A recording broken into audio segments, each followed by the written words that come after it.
mà dreta. Se'n recordeu de mi? Episodi 1? Doncs resulta que com el Videoflauta està molt ocupat, he pensat que jo podria fer el següent episodi. I seria un episodi de cròniques malflàutiques. O cròniques manualflàutiques. I jo seria el malflauta. Bé, ja pensaré un altre nom que s'animi a la masturbació.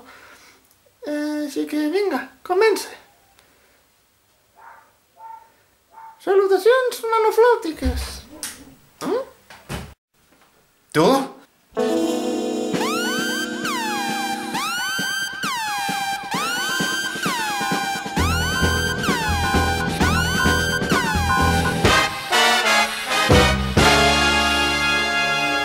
Seràs de puta subnormal. Desgraciat. Subnormal. Què collons estàs veient en el meu ordinador?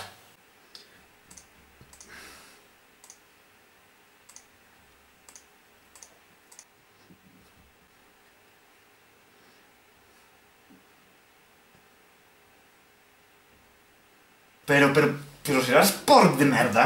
Maleït egolatrades, collons! Deixa de parasitar-me!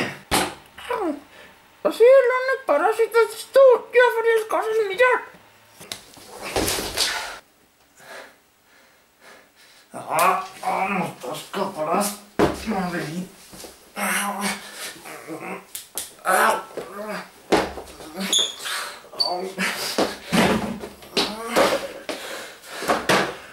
Inútil malparit, deixa'm anar!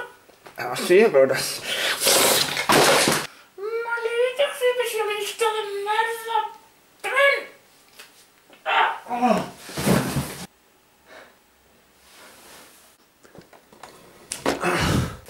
Exhibicionista, jo no sé d'on t'has tret una tonteria tan gran com és eixa.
Salutacions videoflàutiques. Bé, com ja heu pogut veure en aquest vídeo, doncs ja no estic al mateix estudi de gravació que estava fins ara. I bàsicament és perquè, com vaig dir a l'episodi 7, ara estic a Mèxic i aquesta és la meva habitació, vull dir, estudi de gravació. I bàsicament és un vídeo introductori, més que res per donar-me a conèixer que seguís viu i que seguiré fent vídeos, espero, en un futur. I bàsicament dir que la direcció de cròniques videoflàutiques i el patró a seguir no canviarà, encara que estic en un altre país, a tropo 1000 quilòmetres. I jo com a videoflauta promet que no faré canvis i seguiré mantenint el format igual. Així que gràcies i bueno, ens veiem.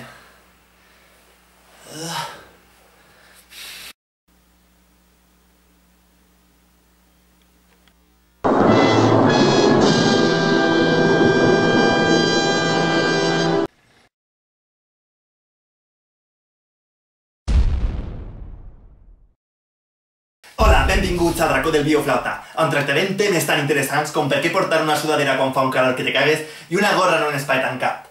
Perquè és inútil, i tot el món sap que lo inútil és cool. I ara, que per prescripció mèdica m'han prohibit que torni a portar la sudadera, anem a veure un vídeo d'aquests graciosos del YouTube, però jo afegiré els meus comentaris inoportuns i gens graciosos. A veure, aquest vídeo és boníssim, mireu que graciós el panda que està menjant, pues a veureu com el menudet de baix l'assusta, perquè no us imagineu com l'assustarà, ara pegarà un estornut i veureu... Ah, que no se m'ho esperava, a pesar de que m'havia dit, Ai. I ara es convé la secció més popular al YouTube, la de Gamer, és a dir, aquella en la que jugo un videojoc durant 3 hores i vosaltres vegueu com ho faig. Probablement fora molt més divertit si jugar-ho vosaltres, però qui sóc jo per a jutjar?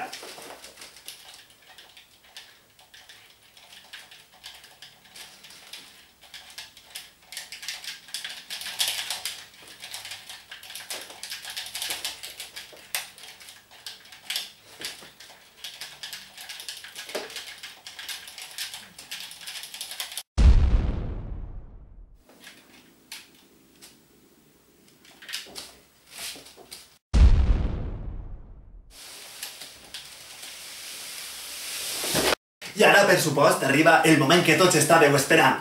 El moment que no sóc capaç de fer una frase sencera sense tallar-la. I com bé indica la quantitat de calçotets que estic deixant veure, hem arribat a la secció de moda. No és que els collons m'arriben fins als genolls. Bé, ja sabem que últimament les barbes estan de moda, però com aconseguir una barba així de frondosa? Doncs molt fàcil, només tenim que seguir aquests 2 passos. 1. Deixa-te-la créixer. 2. No te la talles ni a petes. I si tu eres una d'aquestes persones que la barba li creix com una rata tinyosa, doncs no te la deixes. Hi ha gent que naix sense braços, hi ha gent que naix sense cames, tu només no tens barba. Deixeu de perseguir-me amb els vostres traumes i enveges de barba. Supereu-ho!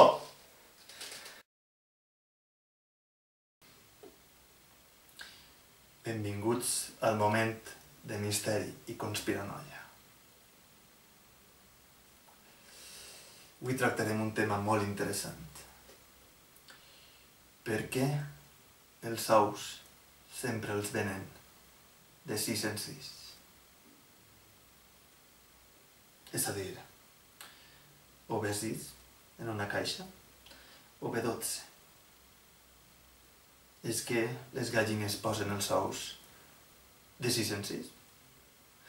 O en múltiples de 6, 3 o 2? Què passa amb les gallines que no arriben a aquesta quota?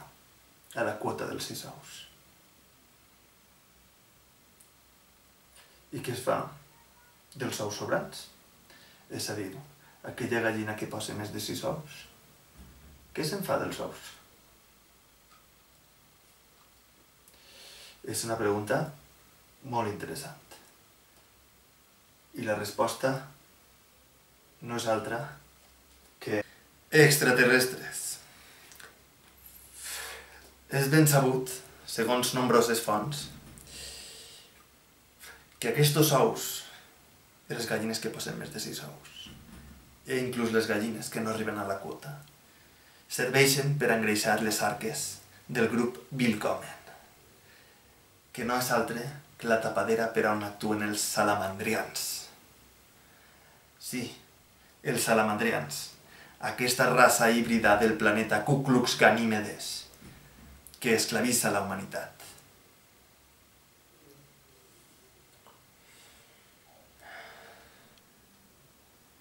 Així que ja sabeu, a partir d'ara,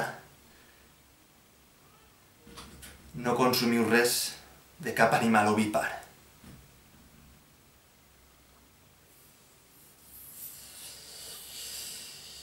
O l'esclavitud de la humanitat caurà sobre la vostra consciència.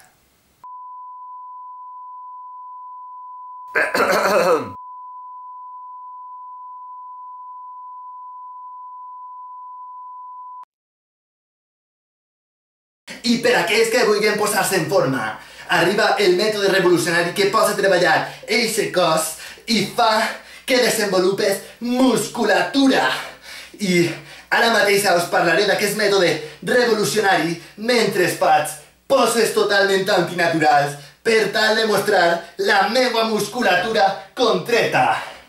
Aquest mètode no és altre que el Zumba Cross Yoga, una mescla de zumba i yoga amb una cross al mig, que és una X, però sona més cool dir-li cross. Per a fer el primer exercici de zumba, cross, yoga, només teniu que seguir les instruccions que ara us donaré. Són molt senzilles. Només teniu que fer la posició del lotus a les cames de yoga i, mentrestant, farem una volta com ho fem quan estem amb zumba. Així.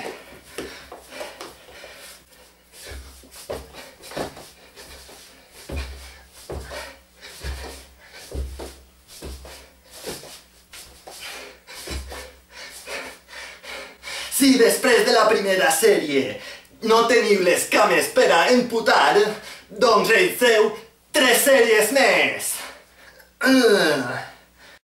I bé, ja hem arribat al final. Això és tot en el racó del Bioflauta.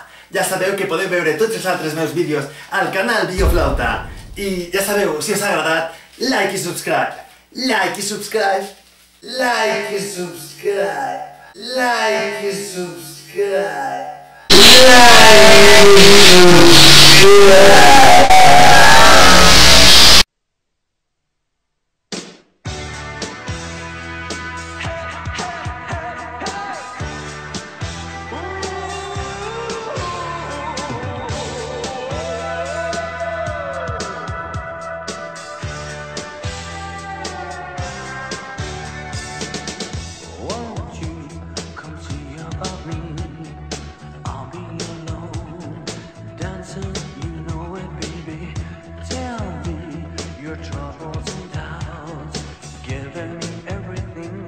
Inside and out and love strange, so real in the dark.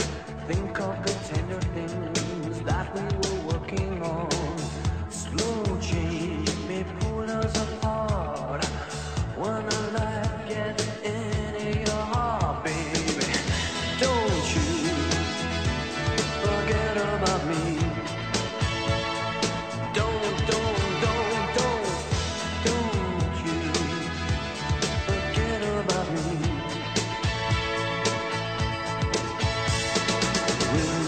Stand above me, look my way, never love me. Rain keeps falling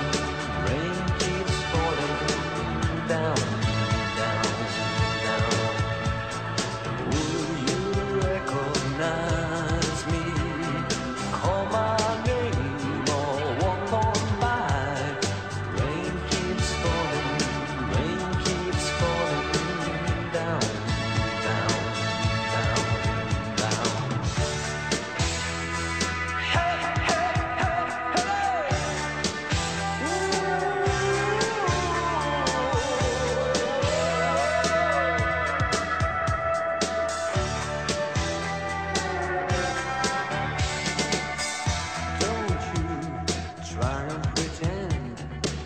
My feeling will win and I won't harm you or touch your defenses, vanity, insecurity.